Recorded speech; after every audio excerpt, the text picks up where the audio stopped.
Voy a empezar a compartir pantalla. Mientras comparto pantalla, sobre todo también agradecer, como todos mis compañeros, ¿no? La oportunidad que se nos está dando desde este gran evento para poder contar nuestros pequeños aprendizajes y la verdad es que es un placer estar aquí porque los ponentes son muy buenos, la verdad. Y yo vengo aquí a hablar de un tema que son eh, outcomes versus outputs, que es un poco lo que habéis estado comentando. Alex lo comentaba, y así os lo comentaba, lo ha comentado el gran Paulo hoy en la keynote que hemos tenido aquí a primera hora de la mañana.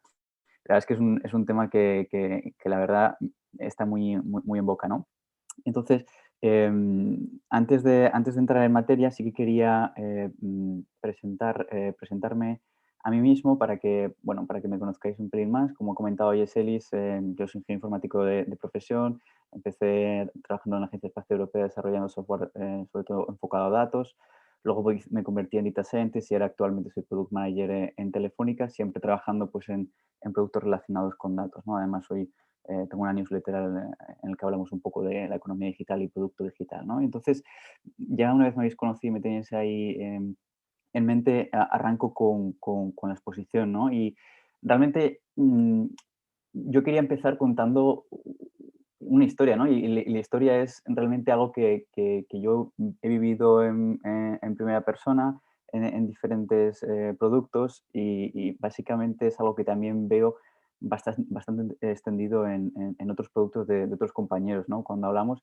Y es un problema común que en resumen significa que sobreconstruimos en la mayoría de las veces, ¿no? Yo no soy mucho de cifras ni mucho de estadísticas, ¿no? Porque al final a veces las carga el diablo, pero sí que me parece una tendencia relevante y lo he puesto aquí como punto de partida, y es que hay una investigación de Standish Group que lo que habla es precisamente de que el 80% de las funcionalidades desarrolladas aportan un valor bajo o nulo al usuario, ¿no? Esto quiere decir que dedicamos mucho esfuerzo a construir cuando realmente luego el valor aportado pues no es realmente a lo mejor el que esperábamos, ¿no? Y esto ya digo, no me quiero quedar con la cifra porque no soy muy de cifras, pero sí que creo que es una tendencia que por lo menos yo personalmente la he podido ver reflejada en diferentes equipos, ¿no? Y en diferentes productos. ¿Y cuáles son un poco las consecuencias de esta sobreconstrucción, ¿no? O sea, realmente el sobreconstruir nos lleva, por supuesto, a cuestiones básicas como hemos invertido un montón de recursos, de tiempo en algo que realmente luego no se utiliza. Hay organizaciones que incluso luego, incluso cuando han entregado esta pieza de software, esta funcionalidad, ni siquiera saben, ni siquiera se han dado cuenta de si alguien la utiliza o no la utiliza, que es aún incluso más grave, ¿no? Y muchas veces también la pregunta es si hemos aprendido realmente de este error para que no nos vuelva a ocurrir, ¿no? Y cuál ha sido el coste de oportunidad de haber dedicado este esfuerzo en trabajar esta funcionalidad y no haber hecho otra cosa que realmente haya llevado otro impacto, ¿no?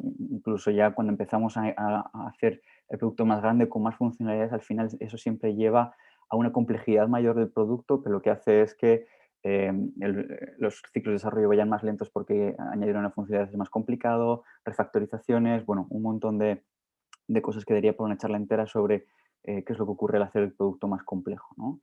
Y entonces, como aquí estamos en el Festival Agile y somos todos conocedores de Agile, he puesto aquí el primer principio del manifiesto, ¿no? Y aquí voy a enlazar casi con una cosa que también tenía Alex en su presentación, y es que, bueno, nuestra mayor prioridad, este es el principio del manifiesto Agile, ¿no? Y el manifiesto dice, nuestra mayor prioridad es satisfacer al cliente mediante la entrega temprana y continua de software con valor, ¿vale? De alguna manera Agile nos ayuda y nos crea esas dinámicas en los equipos para hacer las cosas de manera correcta, ¿no? Que tenía Alex en una slide y que yo también aquí os pondré un pelín más adelante. Pero realmente el problema no reside a veces sí, pero a veces no, en hacer el software de una manera correcta, ¿no? En tener los ciclos de desarrollo bien ingresados, en funcionar correctamente, sino que la funcionalidad puede estar bien definida, se puede haber implementado correctamente y, sin embargo, puede que no estemos añadiendo un valor real final a nuestro usuario o a nuestro stakeholder quien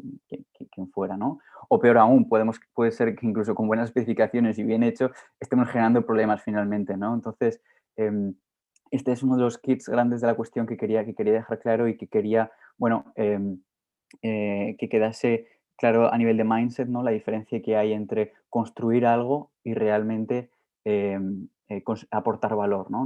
No tienen por qué estar ligados, aunque muchas veces asociamos directamente con una entrega de software, una entrega de código, con haber conseguido el cambio de comportamiento esperado, ¿no? El, el cambio de valor conseguido. Entonces, aquí lo resumo en una slide que, como digo, Alex lo ha puesto también en su presentación y creo que es de alta relevancia, y es que Agile nos ayuda a trabajar las cosas de manera correcta, pero no nos garantiza siempre trabajar en las cosas correctas, ¿no? En inglés queda mucho más cool, por eso lo he puesto en inglés y queda como una frase un poco más rimbombante, ¿no?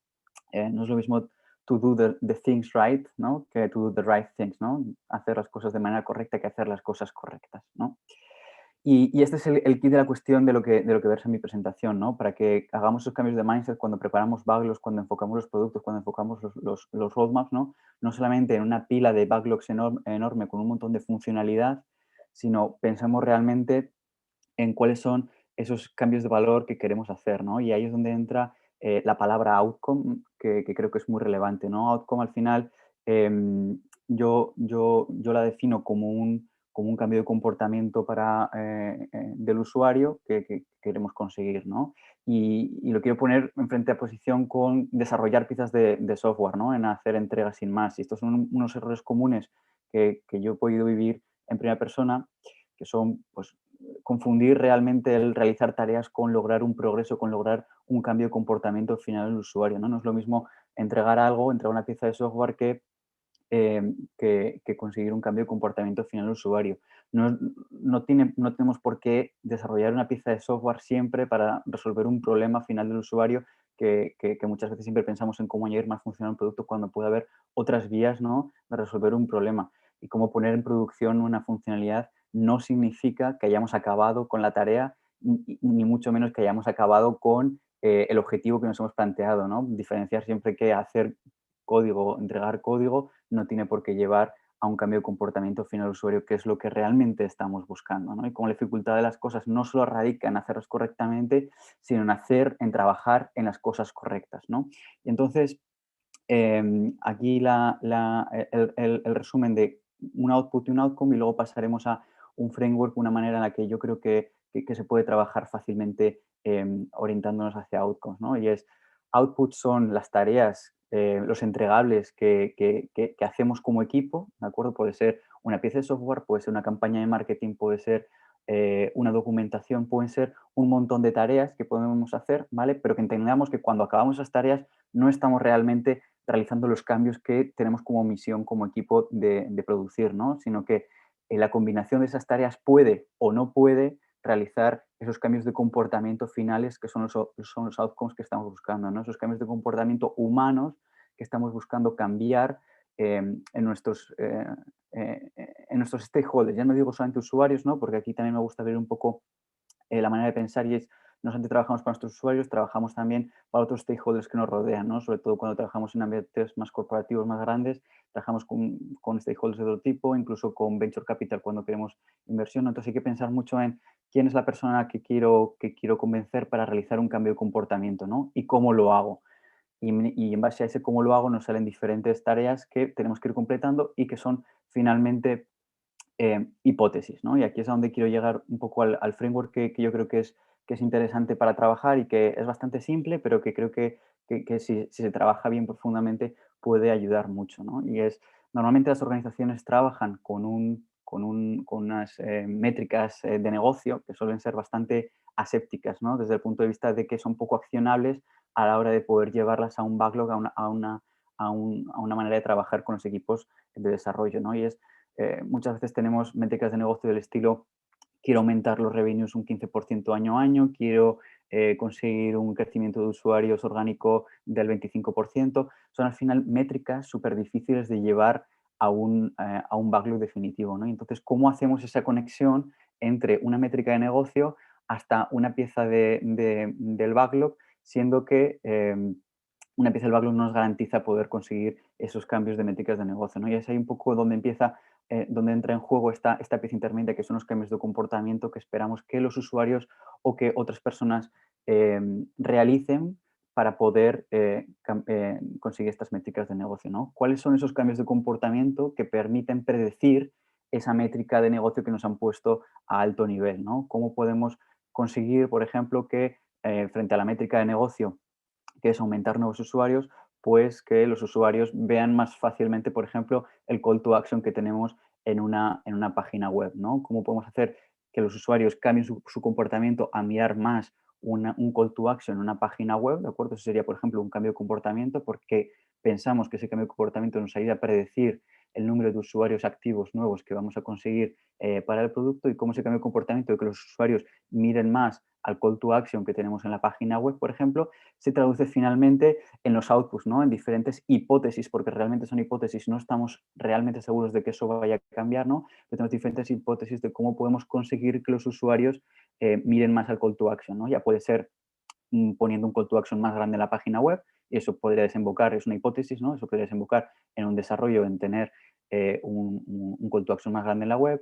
Puede ser un cambio de color, por ejemplo, y ahí tenemos trabajos de entender con qué colores se identifica más el usuario con el que estamos trabajando. Puede ser algo tan sencillo como poner el call to action arriba de la página del todo. Al final son diferentes hipótesis que nos ayudan a crear outputs que creemos que pueden lograr ese cambio de comportamiento que estamos buscando, ¿no? Pero son hipótesis que ayudan a producir ese cambio de comportamiento que sabemos por experiencia que es un buen predictor para conseguir esa métrica de negocio que tenemos a alto nivel, ¿no? Y de esta manera conectamos todo lo que es la métrica de negocio con cambios de comportamiento para el usuario y con hipótesis que al final acaban en un backlog, ¿no? Pero tenemos que entender, y lo importante es entender que lo que tenemos en un backlog al final son hipótesis de lo que estamos trabajando, ¿no?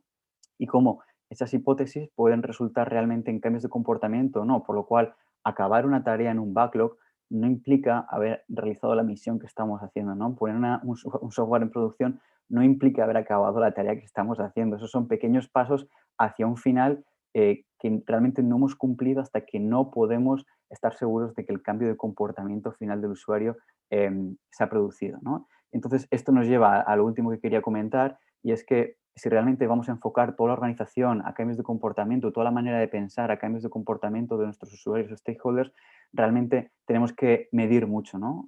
Si vamos a orientarnos a cambiar el comportamiento de los usuarios, vamos a tener que medir, medir y medir, ¿no? Medir si el usuario realmente, cuál es el comportamiento que está teniendo ahora mismo y realmente si estamos cambiando sus comportamientos, ¿no? Entonces, es muy importante medir, lo sabemos todos, pero nunca me cansaré de repetirlo.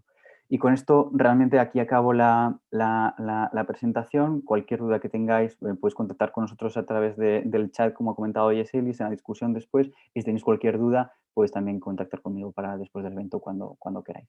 Así que, Yeselis, muchas gracias por la introducción y aquí acaba mi presentación.